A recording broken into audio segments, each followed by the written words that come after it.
A lot of people think I can't do it. I just go out to prove them wrong. You either love to win or you hate to lose, and I definitely hate to lose. He wants to be a winner. He wants to be a big-time NFL football player, and ultimately what fuels him? My man wants sacks. Check all the boxes on him. He can run, he can get after people, very coachable. To have the side and the speed, he's definitely a different type of animal. You don't see a lot of 6'6" guys who can bend, put his knees, and literally scrape his knuckles around the corner. I'm Montez Sweat, and I play football. Drive with that pressure foot, man. Yeah, come out that cannon, come out that cannon. Be explosive, good. There you go, good. As soon as I push, I'm getting right there, right? Push, boom. Just like you just did. Oh, you perfect. But you know the coaching never stops. My name is Chuck Smith. I'm a master skill pass rush specialist. Pass rush is about movement. Good. Movement, movement, movement. I've been a coach and trained pass rush at every level. Put them hips in there. Dance with him. Dance with him. Give it to him, Taz. He's got great speed. He's got great body control, all the different things that will make you a good rusher. There you go. Eyes on your work. Eyes on your work. I feel like he's a great pass rush coach, one of the best around for sure. Bend those knees. Good. Excellent. Good. Palm on the strike, boom. Good, excellent. We want violent, active hands. He's put in a lot of work. He's been in the gym a lot. He's pushed himself to have an opportunity to be healthy on and off the field, and I just think it's incredible what he's done. Always talks about putting nutrient-rich foods in his body. When you're eating bad foods, fried foods, and greasy stuff like that, you're not gonna perform as good as you was if you was eating those healthy foods. My goal is to teach them a different way of looking at pass rush, and now it's just a matter of unleashing it on the National Football League. Whoever moves, you go. Eyes on that knee, you gotta feel it. Good, excellent. Good, good. After I got done working with him, I said, you're gonna be a first rounder. Oh, my knuckles right here, Ted's from my nose. I wanna push and rip off that inside foot. There you go, excellent. No more teaching needed. Well, when I first met him, he was about 6 feet tall. We knew as coaches that this guy had a chance from the very beginning. I'm Ronald Gartrell. I'm the head football coach here at Stevenson High School. When he was in the weight room, he was the hardest worker in there. When he was on the field, he probably pushed these tires better than anyone. He always hustled. Hard work has just always been in me. It's been in me since high school and the college level, and it's gonna stay with me. First time I ever saw him was his 9th grade year, and he wanted to play quarterback. That didn't work out. He was wanting to call himself a quarterback.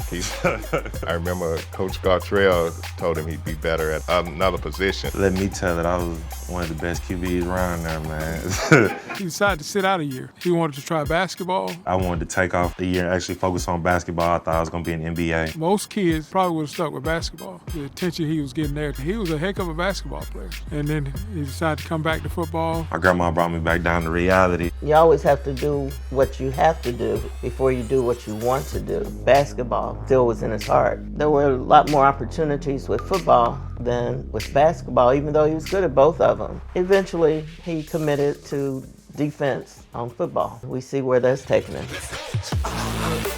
How did you feel after making that record-setting run? I looked to a scout. He said, you must have did something good, because people in the stands was looking at themselves like, did this really happen? I mean, here now, it's all came in like I really did break a record. We were really proud of you. Everyone at home was screaming and hollering for you, as usual. You know. Actually being on that stage was just a dream come true. When I see the trophies, the records, that makes me happy because he's doing the work and he knows that's what he has to do. When you're going through adversity, you just really put your mind to it and really see what you're striving for. Obviously, my motivation, my family. I just always wanted to make my family proud. I just want him to achieve his dream.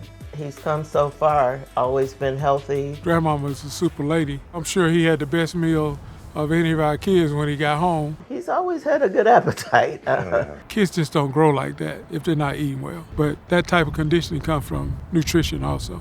And nutrition came from grandma and granddad. My grandparents have always been a great support system. Always supported me in anything I did. You know, if everybody could be raised by their grandparents, the world may be a little bit better.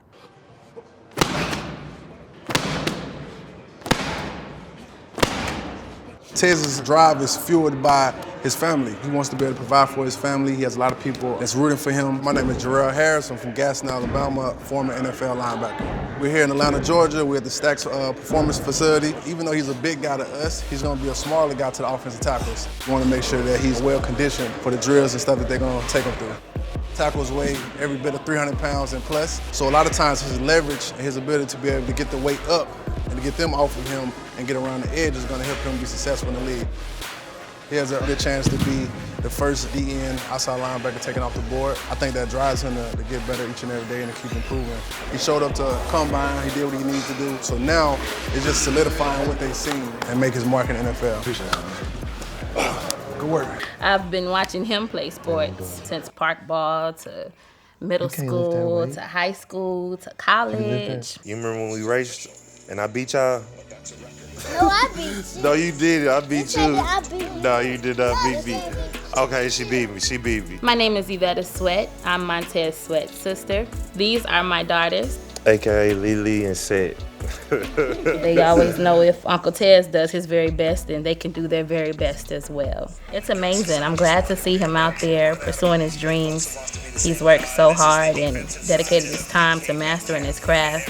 I think he got into the right situation, got with the right people. They consistently pushed him. He consistently bought into what they were trying to do. Conclusion, here is the first-round draft pick. I just think what's fueling his drive is he wants to be a good person. He wants to be the kind of guy that people look up to. A lot of professionals out there, and there will be somebody who will want your job if you don't do what you have to do. So just remain committed to being the best. Continue to set the bar for yourself, and others will follow. Not a lot of players play like I do. I just focus on my abilities and just maximizing those out. It's a new journey. I just hope a team gives me a chance to continue pursuing my dream. I look. Hey, stop laughing. Stop laughing at me.